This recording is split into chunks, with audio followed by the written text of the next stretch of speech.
Hello students, today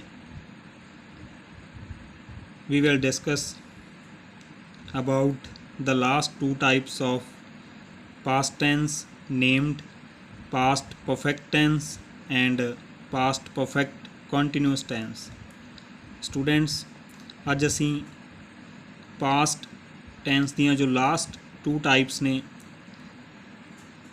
past perfect tense and past perfect continuous tense ਇਹਨਾਂ ਦੇ ਜੋ rules ਨੇ ਉਹਨਾਂ ਬਾਰੇ ਡਿਸਕਸ ਕਰਾਂਗੇ।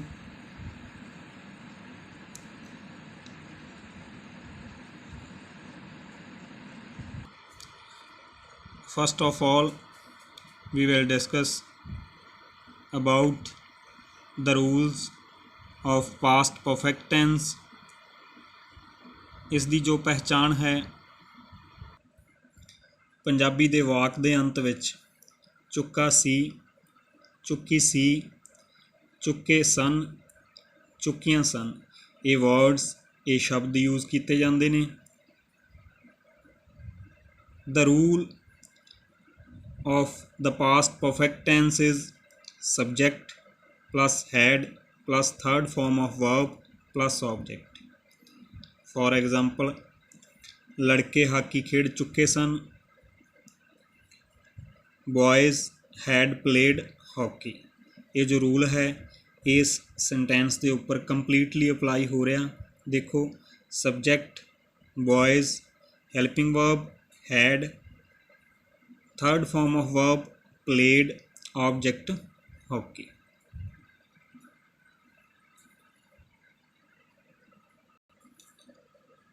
ਅੱਗੇ ਅਸੀਂ ਗੱਲ ਕਰਾਂਗੇ ਨੈਗੇਟਿਵ ਸੈਂਟੈਂਸ। ਜਿਸ ਸਮੇਂ ਅਸੀਂ ਪਾਸਟ ਪਰਫੈਕਟ ਟੈਂਸ ਦੇ ਵਿੱਚ ਨੈਗੇਟਿਵ ਸੈਂਟੈਂਸ ਬਣਾਉਂਦੇ ਹਾਂ ਤਾਂ ਉਸ ਸਮੇਂ ਅਸੀਂ ਇਹ ਰੂਲ ਫੋਲੋ ਕਰਾਂਗੇ। Subject plus had plus not plus third form of verb plus object. For example, लड़के हॉकी नहीं खेल चुके सन, boys had not played hockey. ये जो रूल है अप्लाई हो रहा।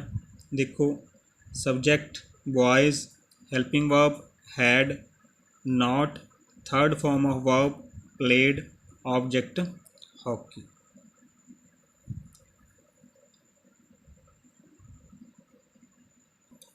स्टूडेंट्स, ਅੱਗੇ ਅਸੀਂ ਗੱਲ ਕਰਾਂਗੇ ਇੰਟੈਰੋਗੇਟਿਵ ਸੈਂਟੈਂਸ। ਜਿਸ ਸਮੇਂ ਅਸੀਂ ਪਾਸਟ ਪਰਫੈਕਟ ਟੈਂਸ ਦੇ ਵਿੱਚ ਇੰਟੈਰੋਗੇਟਿਵ ਸੈਂਟੈਂਸ ਬਣਾਉਂਦੇ ਹਾਂ ਤਾਂ ਉਸ ਸਮੇਂ ਅਸੀਂ ਇਹ ਰੂਲ ਫੋਲੋ ਕਰਾਂਗੇ। Had plus subject plus third form of verb plus object, interrogative sign. we use interrogative sign in the end of sentence। for example, कि लड़के हॉकी खेड चुके सन, हैड बॉयज़ प्लेड हॉकी। ये जो रूल है इस sentence के उपर अप्लाई हो रहा।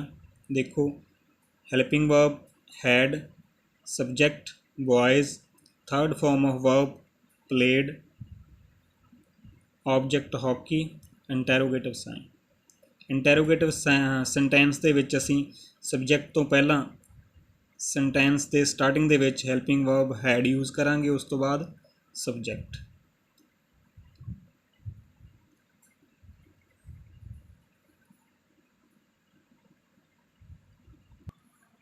स्टूडेंट्स, ਅੱਗੇ ਅਸੀਂ ਗੱਲ ਕਰਾਂਗੇ past perfect continuous tense. The last type of the past tense named past perfect continuous tense. पहचान पंजाबी दे वाक दे अंत विच तूं रहा सी, तूं रही सी, तूं रहे सन, तूं रहियां सन, ये वर्ड्स यूज़ किए जाते हैं।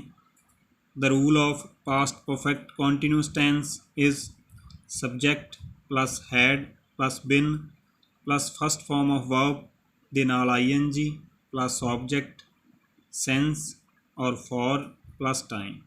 फॉर एग्जाम्पल, लड़के 1 घंटे तो हाकी खेड रहे सन, boys had been playing hockey since morning. ये जो रूल है इत्थे पूरी तरह अप्लाई हो रहा।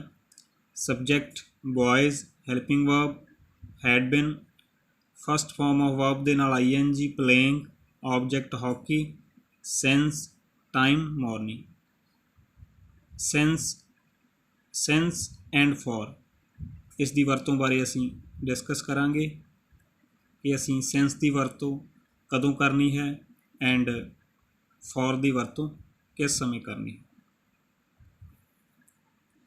ਨੈਕਸਟ ਸੈਂਟੈਂਸ ਇਜ਼ ਸੁਨੀਲ 1 ਘੰਟੇ ਤੋਂ ਹਾਕੀ ਖੇਡ ਰਿਹਾ ਸੀ। Sunil had been playing hockey for an hour. ਅੱਗੇ ਅਸੀਂ ਗੱਲ ਕਰਾਂਗੇ ਸੈਂਸ ਐਂਡ ਫॉर ਦੀ ਵਰਤੋਂ ਬਾਰੇ। We use since for particular time and for period of time। particular time ਦੇ ਲਈ ਅਸੀਂ ਸੈਂਸ ਯੂਜ਼ ਕਰਦੇ ਹਾਂ, ਨਿਸ਼ਚਿਤ ਸਮੇਂ ਦੇ ਲਈ ਅਸੀਂ ਸੈਂਸ ਯੂਜ਼ ਕਰਾਂਗੇ ਐਂਡ ਪੀਰੀਅਡ ਆਫ ਟਾਈਮ ਦੇ ਲਈ ਸਮੇਂ ਦੀ ਅਵਧੀ ਦੇ ਲਈ ਅਸੀਂ ਫॉर ਯੂਜ਼ ਕਰਾਂਗੇ। ਇਸ ਪੁਆਇੰਟ ਨੂੰ ਤੁਸੀਂ ਆਪਣੇ ਮਾਈਂਡ ਦੇ ਵਿੱਚ ਰੱਖਣਾ ਤਾਂ ਜੋ ਤੁਹਾਨੂੰ ਸੈਂਸ ਐਂਡ ਫॉर ਦੀ ਵਰਤੋਂ ਸਮੇਂ ਕੋਈ ਕਨਫਿਊਜ਼ਨ ਨਾ ਹੋਵੇ।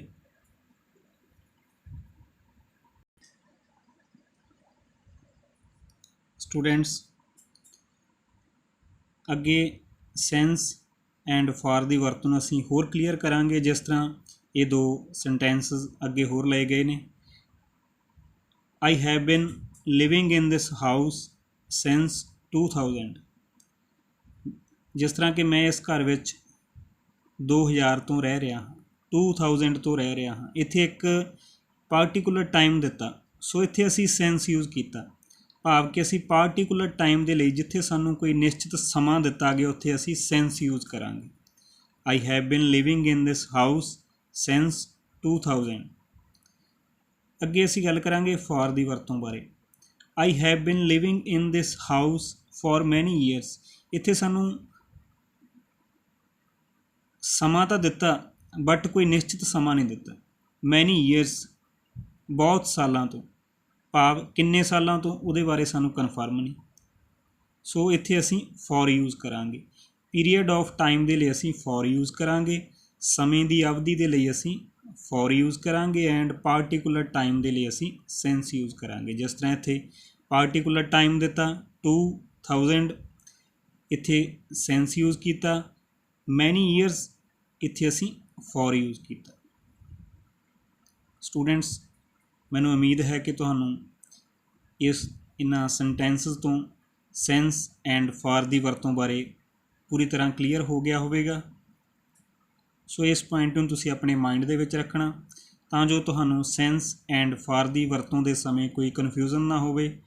We use since for particular time and for period of time.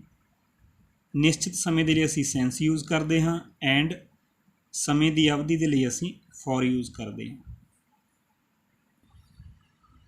Students ਅੱਗੇ ਅਸੀਂ ਗੱਲ ਕਰਾਂਗੇ ਨੈਗੇਟਿਵ ਸੈਂਟੈਂਸ। ਜਿਸ ਸਮੇਂ ਅਸੀਂ ਪਾਸਟ ਪਰਫੈਕਟ ਕੰਟੀਨਿਊਸ ਟੈਂਸ ਦੇ ਵਿੱਚ ਨੈਗੇਟਿਵ ਸੈਂਟੈਂਸ ਬਣਾਉਂਦੇ ਹਾਂ ਤਾਂ ਉਸ ਸਮੇਂ ਅਸੀਂ ਇਹ ਰੂਲ ਫੋਲੋ ਕਰਾਂਗੇ। Subject plus had plus not plus been plus first form of verb ਦੇ ਨਾਲ ING, object plus since or for plus time. For example लड़के सवेर तो हाकी नहीं खेड रहे सन। Boys had not been playing hockey since morning.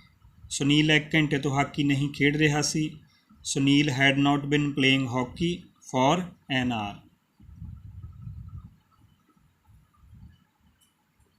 ਅੱਗੇ ਅਸੀਂ ਗੱਲ ਕਰਾਂਗੇ ਇੰਟੈਰੋਗੇਟਿਵ ਸੈਂਟੈਂਸ। ਜਿਸ ਸਮੇਂ ਅਸੀਂ ਪਾਸਟ ਪਰਫੈਕਟ ਕੰਟੀਨਿਊਸ ਟੈਂਸ ਦੇ ਵਿੱਚ ਇੰਟੈਰੋਗੇਟਿਵ ਸੈਂਟੈਂਸ ਬਣਾਉਂਦੇ ਹਾਂ ਤਾਂ ਉਸ ਸਮੇਂ ਅਸੀਂ ਇਹ ਰੂਲ ਫੋਲੋ ਕਰਾਂਗੇ। Had plus subject plus been plus first form of verb ਦੇ ਨਾਲ ING plus object plus sense ਔਰ ਫॉर ਪਲੱਸ ਟਾਈਮ ਐਂਡ 'ਤੇ ਇੰਟੈਰੋਗੇਟਿਵ ਸਾਈਨ। ਫॉर एग्जाम्पल कि लड़के सवेर तो हाकी खेड रहे सन। Had boys been playing hockey since morning. Next sentence कि सुनील 1 घंटे तो हाकी खेड रहा सी। Had Sunil been playing hockey for an our.